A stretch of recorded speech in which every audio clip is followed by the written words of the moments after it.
You're watching the International Slam Series. Now, back to the show. I've known her for a while. She's come to a couple of the shows. She supported me on the online shows as well. She's really just a dope poet, dope artist in general, and I'm glad that she's here for the International Slam. So please give a round of applause for Phoenix Rise coming on up to the spotlight. Giving the virtual mic to you. Make some noise, everyone. Hi, everybody. All right, so I'm going to be doing two poems for you guys. The first one is called Phoenix Rises. How is one expected to fulfill a destiny of greatness when the greatness was all but ground into dust beneath the feet of narcissism's feelings of inadequacy? Lurking in the shadows of backhanded compliments and overt criticisms, I was forced to seek shelter in a small, dark place.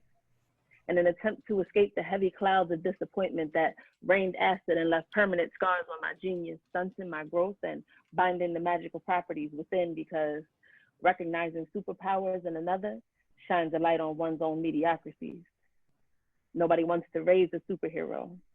Nobody has the patience. So instead, deprive the budding flame of the oxygen it needs to grow. They fear the fire's potential for destruction, so they extinguish the light, try to contain the blaze because they didn't understand, and neither did I until now. I feel the warmth radiate from within, a spark that ignites the passions deep inside my soul and no longer causes trepidation. I realize this power has no limitations. I burn so brightly the sun takes cover and stars cower in my flickering shadows. This pain has a purpose. And while it may seem the steps I take on this journey ruin the land and leave behind an unimaginable carnage, when the dust falls and the air settles, I've left the soil fertile for regrowth. You see, they thought I was a wildfire needing to be doused. They didn't have the patience to see the restoration, to notice the sprouts of creation left in my wake. They don't believe in mythical creatures or fairy tales, but only the phoenix can rise from the ashes anew and unscathed.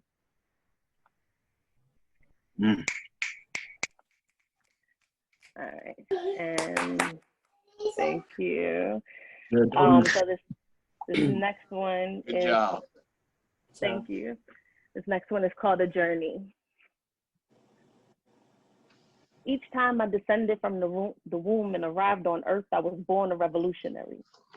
On a pilgrimage to enlightenment, once I find the center of injustice, I hunt it down and expose it with this prose only visible to those with their third eye open and most of their chakras aligned. See, I waste no time. This brown skin I'm in means my hours may be limited, so I can't be timid when I step into the light and let Brother Malcolm spill from my lips and onto this mic by any means necessary. I know it's a heavy load to carry, but if I don't, who else would be able to bear it?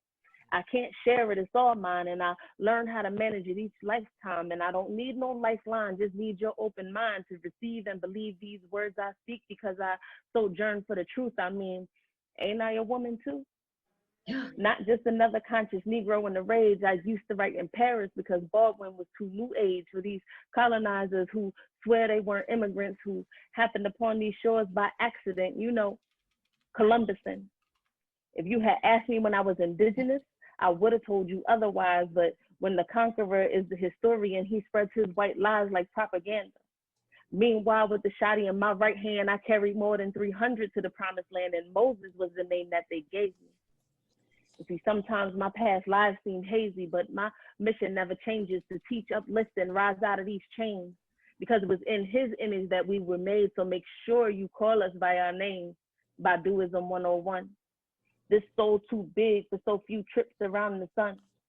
So when the words escape me, or hatred's bullet takes me, trying to Willie Lynch break me, just know I can't be interred.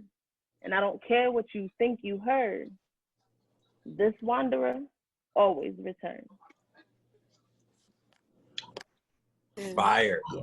Absolute fire every time. I like that. Thank you.